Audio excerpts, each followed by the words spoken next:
Hello everybody, Thy Lord Root here, and welcome back to another episode of Let's Play Kerbal Aerospace program.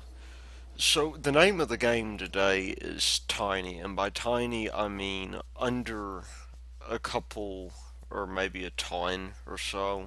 Both of these craft I'm going to show you are under a ton.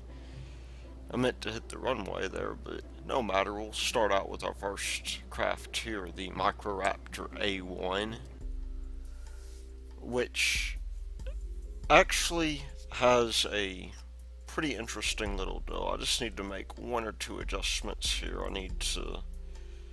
Steering needs to be on, and brakes are, we'll just leave brakes where they were.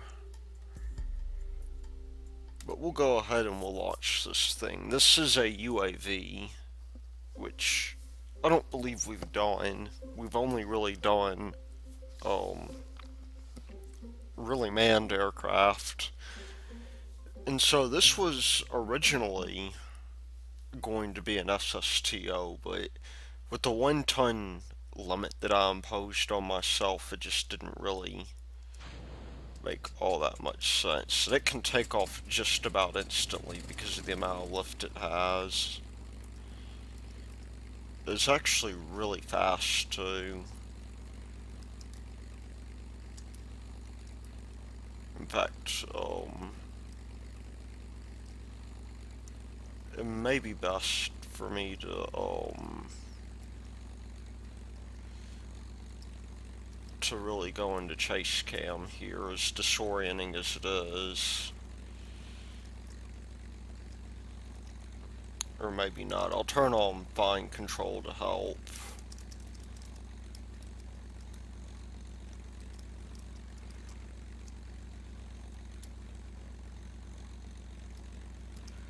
And let's go flying around a little bit. This thing is about 2K worth of Delta V, which is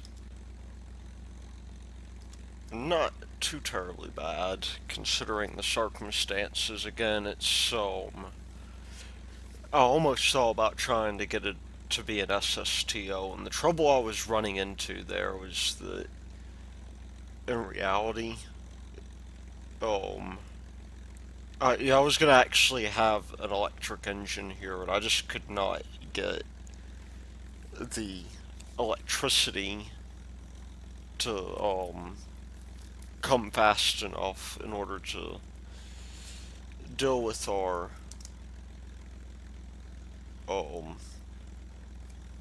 our thingy, our electric engine. And so I tried the gas engine, and that worked for a little bit, but I was running into the air intake issues. So the gas engine was more or less out of the question.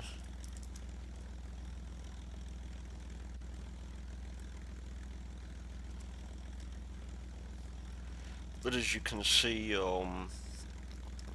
this thing is fairly stable. I'm gonna take it off a chase cam, just because a chase cam is not all that that good of a experience. But I've actually seen, I believe it's on Hot Gaming's channel.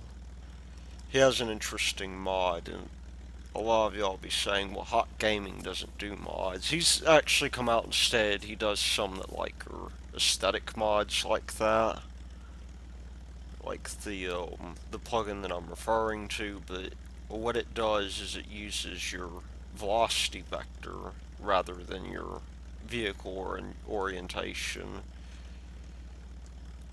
as a way of implementing chase cam. Let's go up to full speed here.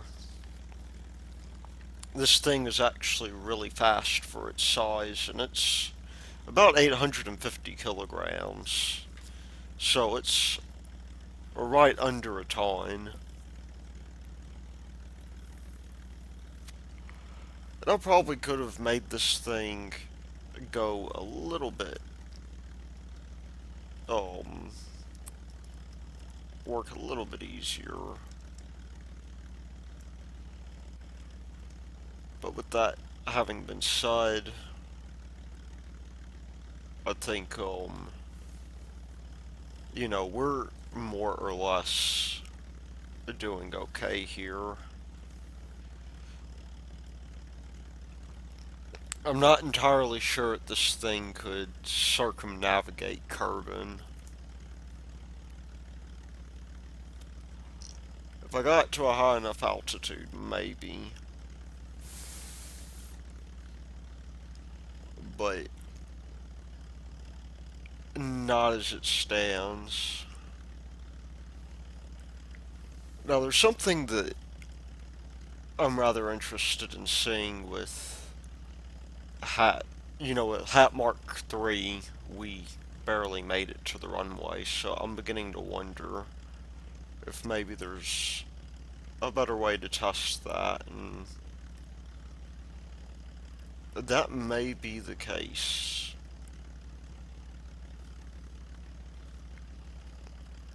We'll just have to see.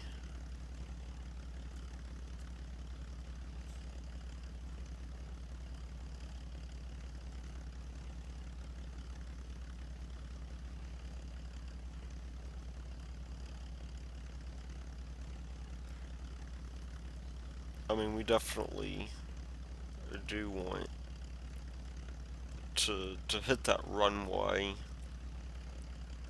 as easily as we can. So I'm going to begin my descent approach here.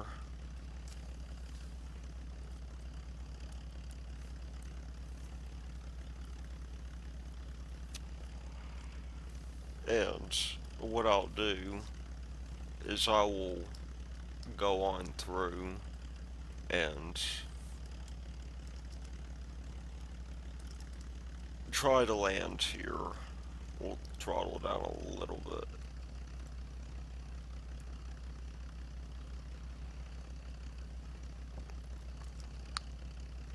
Unfortunately, even with fine control, this thing is quite sprightly.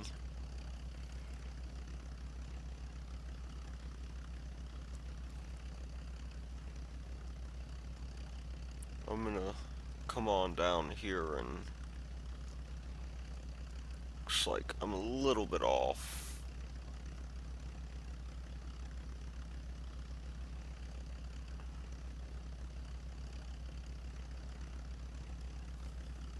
We'll come in and try to land this thing.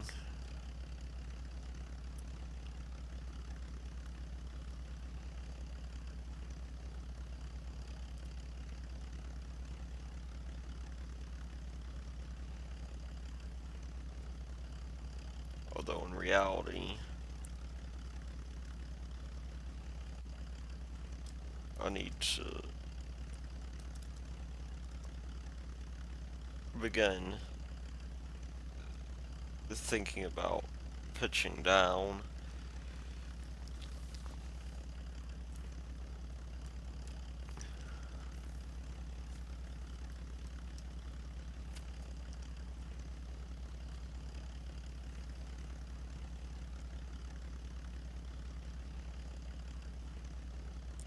We could do some fairly aggressive stunts in this thing, I think.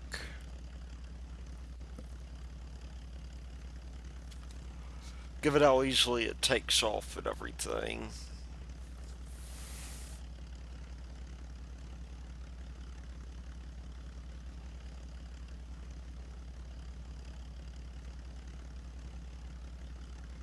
We'll just nose on down a little bit there.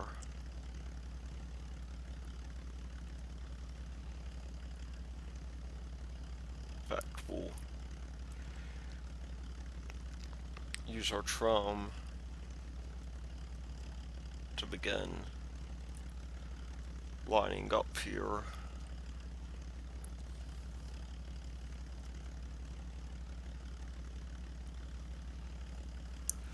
But I'm thinking that we might even be able to get this thing up to the North Pole if we're careful.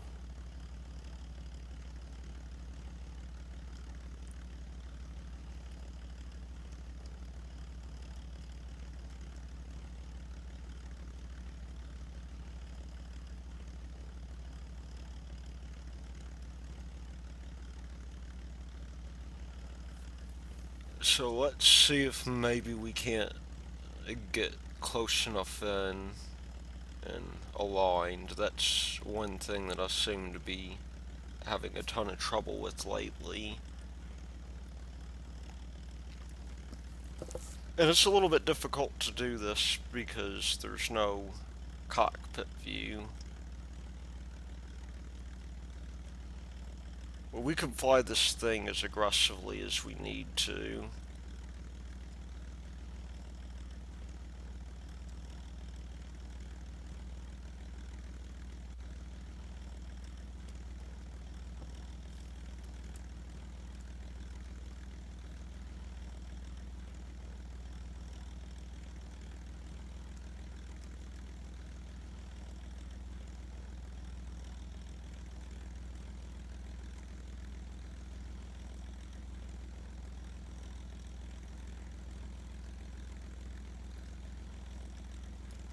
And I'm gonna begin cutting our engine.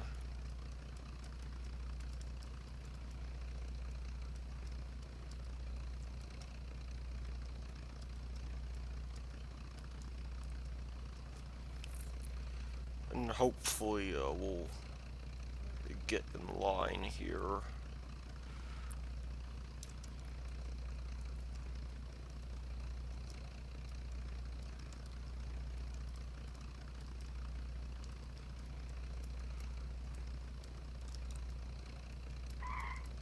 And there we go. Okay, so the brakes are on the front, it seems. But we do have plenty of fuel left. I might just fly around KSC some. Just to get an idea of maybe how nimble this thing is.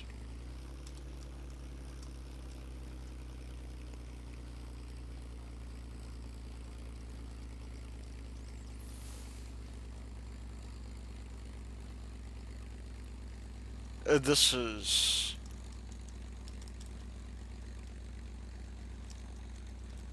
not the best, not the best approach we could take, but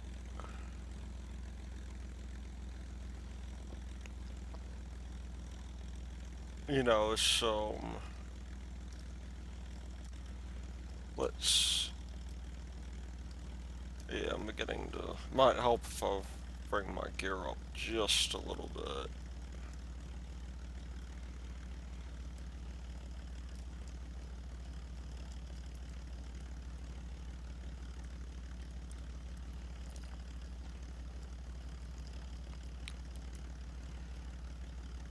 Let's see how stable we are if we do an aileron roll.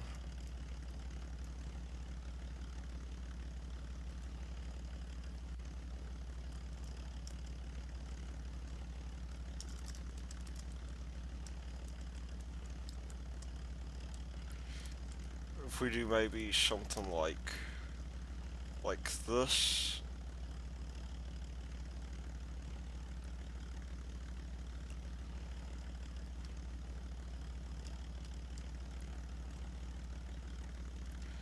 Could probably use some work on that. I haven't quite figured out how to make those things really um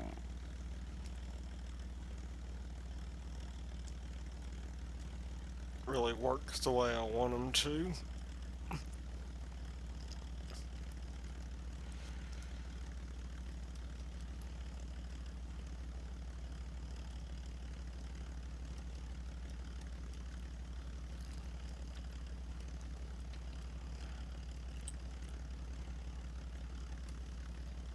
But yeah, I mean we've got some,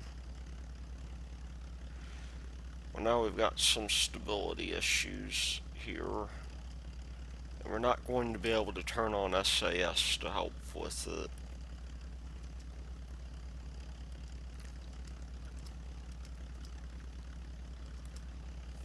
This is where maybe the trum will be very useful.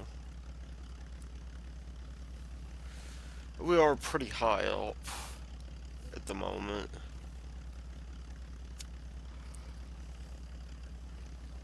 And I guess we could try a ground landing.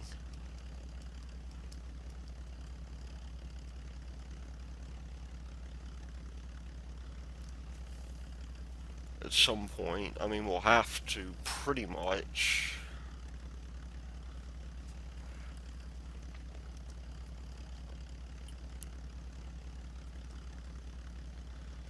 Um, because I'm not gonna bother aligning the still again, so we'll put out the gear, the lights will get turned on.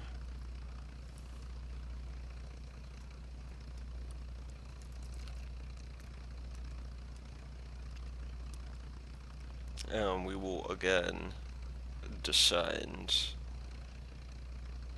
Even though I can't really see where I'm going because of the fact that it's night. So next time I'll probably time warp. Incidentally, that's not the reason why my electric plane couldn't draw enough power. I mean, for some reason the RTGs just didn't seem to provide enough power for me.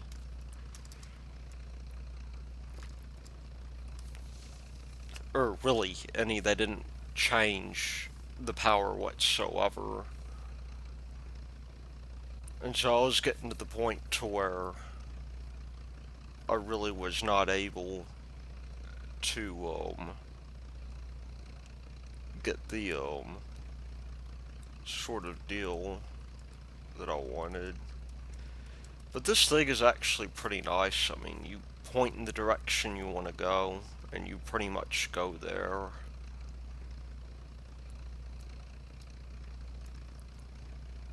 And so it's not a bad little design, if I do say so myself.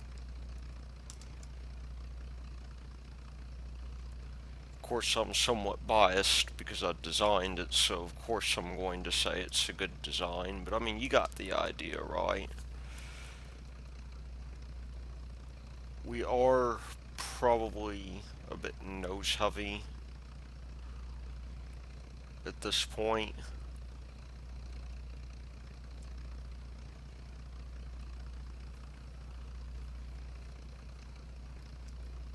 Because I've gone through about half of our fuel.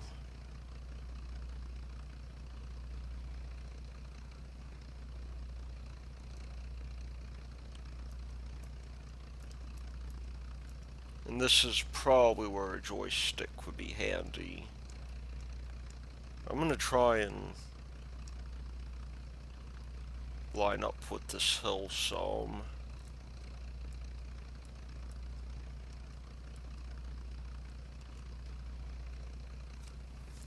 Before we land. And unfortunately, I didn't. For a UAV, I probably should have lights so I could see what I'm doing, but I didn't have that available. So, we'll just have to go ahead and do our best to land.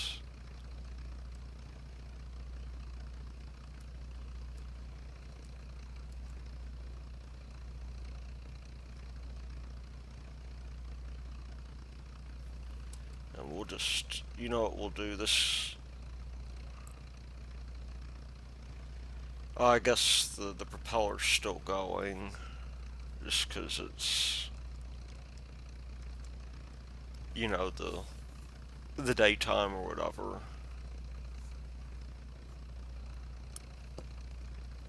This would make a good opportunity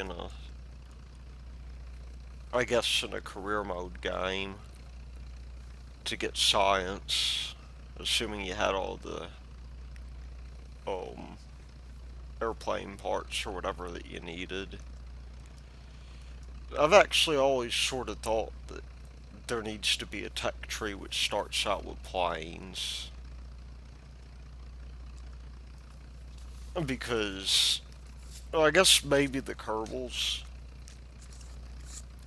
could have approached flight from the aspect of doing rockets first. I mean, to be fair, we invented rockets first too. Maybe not the kind that go into space, and you probably wouldn't want to be riding on them. They were very crude, um, largely used for warfare. I believe first by the Chinese, and then eventually in the 16 and 1700s, they became used as part of Western warfare, although very not very frequently, because again the technology was crude.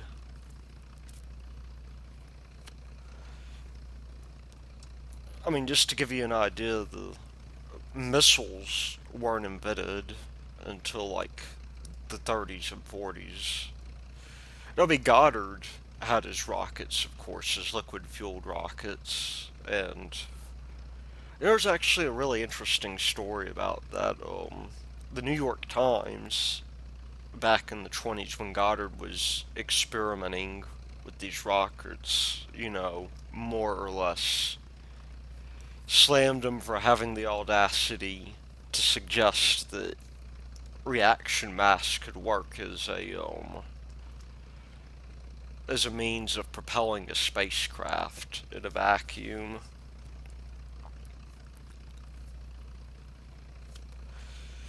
And they sort of took a report he wrote for the Smithsonian about the possibility of sending a payload to the moon.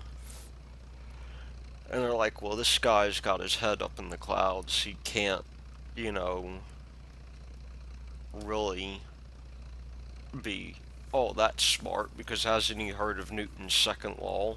Which, strangely enough, Newton's second law is what allows rockets to work. So it's uh, I believe it was Apollo 11. Some 30 years later, the New York Times posted a retraction of the article from the 1920s.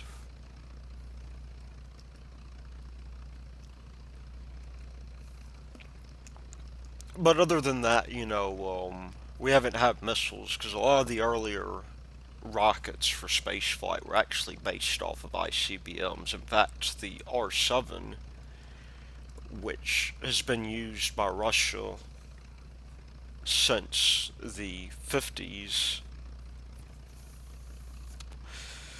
the R-7, as it turns out, was meant to be used for an ICBM, and the deal was is it was a little bit impractical for that. But Korolev really didn't care to make ICBMs. He wanted to go to space, so he designed an ICBM.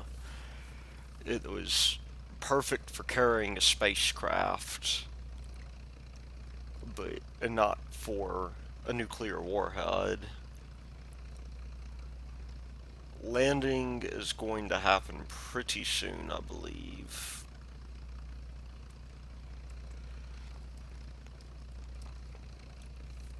And there are actually some pretty good engineers in the Russian space program. I mean, the N1 rocket that was their moon rocket was an utter failure. Whoa! Okay. Maybe I should have been paying attention to the ground. We'll just recover that. There's no reason to not do so. I'll get back on the N1 thing in a second, but we'll bring up another aircraft of ours, which is a little bit different. This is another manned aircraft, but it's only about the aircraft itself, I believe, is only like 650 kilograms. Now it does have some limitations, as you will see.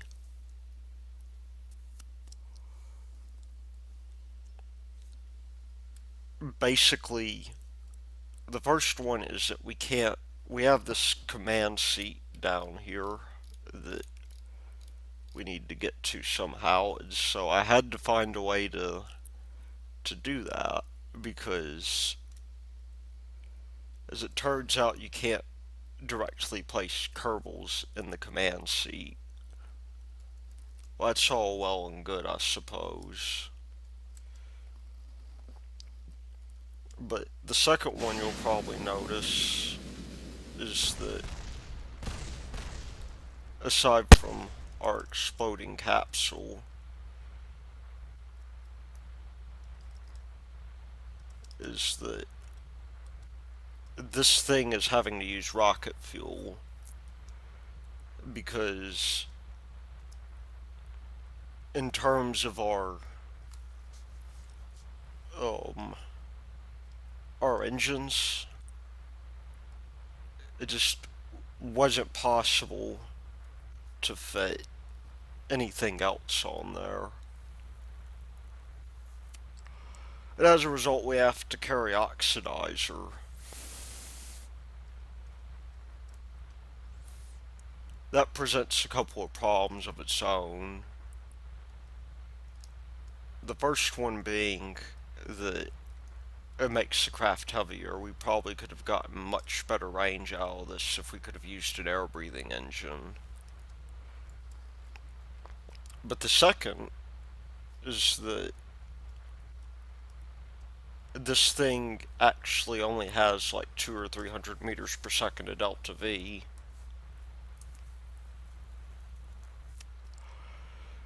At which point it becomes a glider. A rocket powered glider, but one that, has assisted takeoff, which really every glider has to. This one just has the takeoff assistance built in, but it's well suited for it.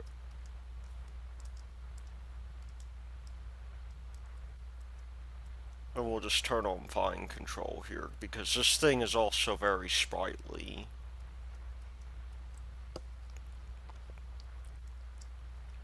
And we'll cut engines for now. We might need that the remainder of that fuel. This thing is both of these aircraft are balanced so that um the center of mass when the engines burn out are about where they're supposed to be. I didn't bother to do fuel cross feed on them, which I probably should have. But we're gonna have a very slow and dainty flight near this dill. Now, the one thing I probably did not take into account is that, surprise, surprise, Kerbals have mass.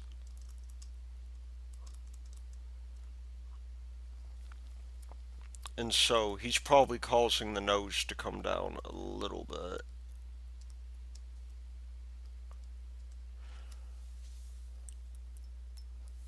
But this does give us an opportunity to test things like maintaining level flight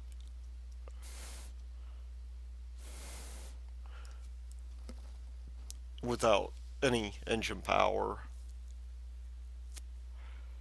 Because this thing does have a reasonable deal going on with its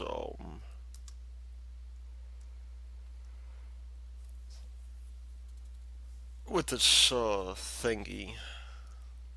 We're beginning to sink just a little bit, so I'm gonna bring the nose up some. Now we're only going at about 41 meters per second.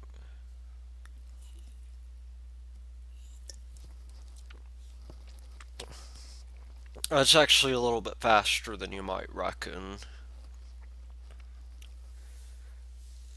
It only is slow in comparison, I guess, really to powered flight. I mean, it's not that bad of a deal.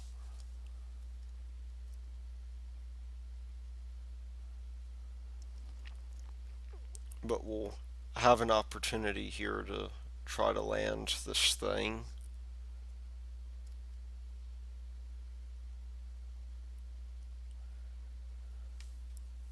And it does happen to have a small disadvantage to it in that, again, it has so much lift that it's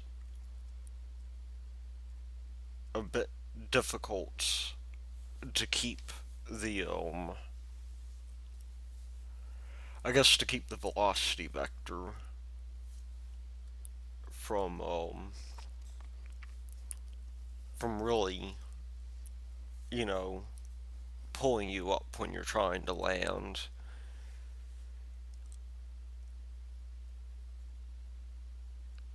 Because the usual protocol for something like this is that you nose up so you bleed off some delta V, and we may actually lose enough to where that becomes a pressing concern of ours.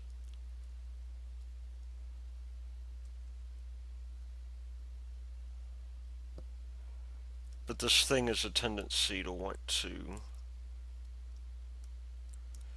nose up. Probably partially because of the fact that we have our trim doing that for us. Let's get down here to the deal. This is where the chase cam actually makes a fair deal of sense.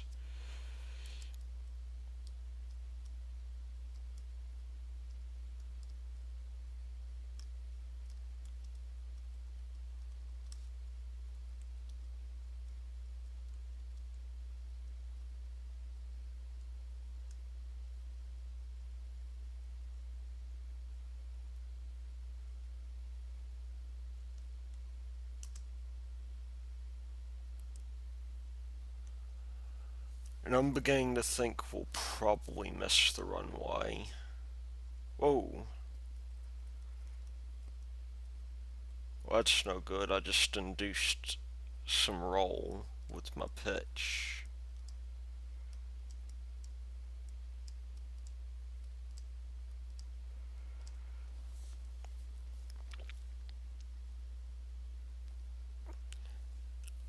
But this is a very slow and possibly tedious approach.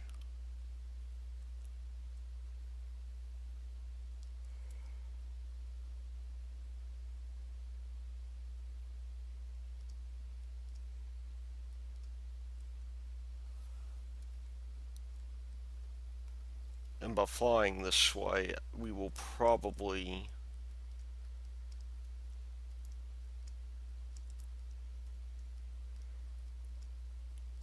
end up lined up with the runway.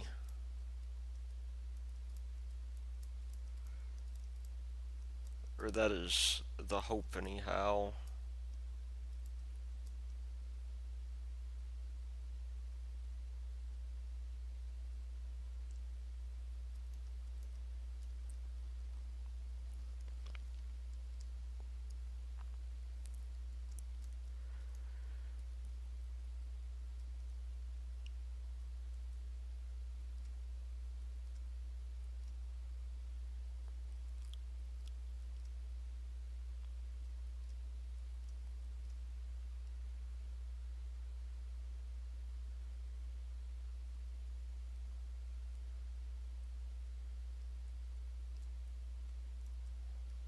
And by doing that,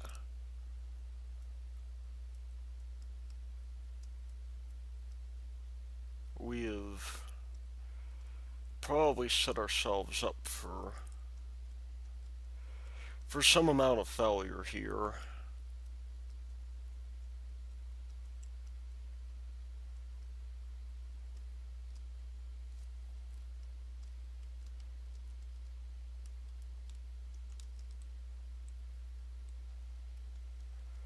Because we're not as lined up as we want to be. We'll bring down the gear.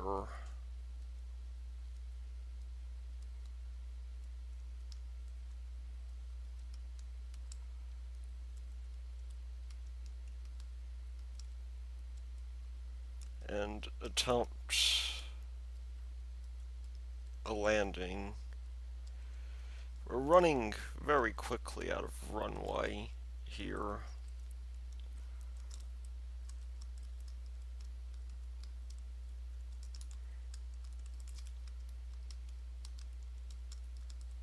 And we may not make it on time. So there we go. Yeah, we did not make it.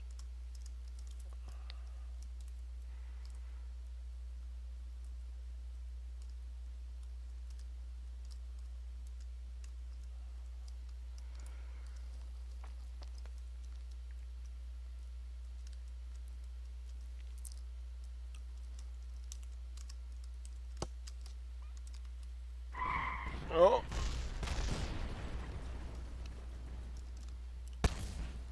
Well, that's no good. We have completely um killed Jebediah Kerman. Just go to that tracking station and get our debris back.